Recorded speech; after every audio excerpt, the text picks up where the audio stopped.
আমি সাজিদ শাহরিয়ার, আম from Narsingdi.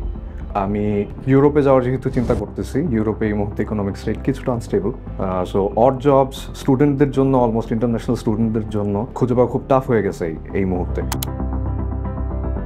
Hair styling, hair dressing, এই সেক্টরটা এখনও কিছুটা আনস্যাচুরেটেড আছে, যেটার কারণে এই সেক্টরে কিছু কাজ করতে পারলে হয়তো বা ফাইন্যান্সিয়ালি নিজেকে পড়ালেখার পাশাপাশি কিছুটা সাপোর্ট করতে পারবো। এই চিন্তা থেকে বাংলাদেশে কোথায় কোথায় শেখায় এ ধরনের কাজ, হেয়ার স্টাইলিং, বিয়ার্ড ট্রিমিং বা আরও আনুষঙ্গিক যা যা আছে সেটা খোঁজ করা। তো তখন খোঁজ করার এক পর্যায়ে লুক ইনস্টিটিউট সম্বন্ধে জানতে পারি। একই সাথে লুক ইনস্টিটিউটের পাশাপাশি অন্যান্য বিভিন্ন ইনস্টিটিউটে গিয়ে আমি জিনিসগুলোকে যাচাই করার চেষ্টা করি যে কোথায় কি আছে, কিভাবে তারা ডিল করছে।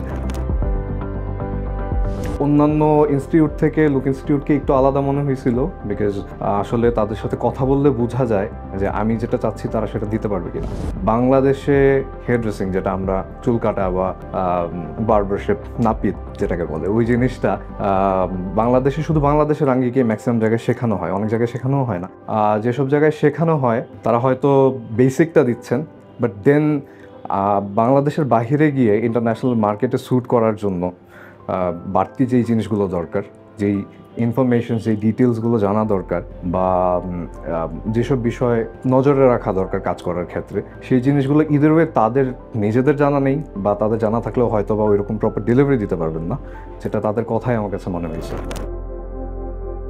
লাস্ট আমি লুক ইনস্টিটিউটে আসি অন্যান্যগুলো ঘুরে আসার পর, এখানেও কথা বলি। তো এখানে যিনি ছিলেন, যার সাথে আমার কথা হয়, ওনার কথাবার্তায় আমার কাছে মনে হয়েছিল যে না, উনি অ্যাটলিস্ট আইডিয়া রাখেন ইন্টারন্যাশনাল মার্কেটে জিনিসগুলো কেমন চলতেছে, গ্লোবাল স্ট্যান্ডার্ডটা মেনটেন কীভাবে করতে হবে, বাহিরে গিয়ে হেয়ার ড্রেসিংটাই বাংলাদেশ থেকে আলাদা কীভাবে, আর সেই জিনিসটাকে কীভাবে ইমপ্লিমেন্ট করতে হবে। কনভারসেশনটার পর আমি ফার্স্ট কনভিন্সড হই, সিন্স তাদের কাছে অ্যাটলিস্ট নলেজগুলো আছে, ডিটেলগুলো আছে। অ্যান্ড দেন ফার্স্ট 1-2টা ক্লাস করার পরে আমি দেখতে পারি যে না, তারা ইমপ্লিমেন্টও করতে পারতেছে। আমি খুব বেশি ক্লাস এখনও করিনি, বাট যতটুকুই করেছি তাতে আমার কাছে মনে হয়েছে যে it has been a good start.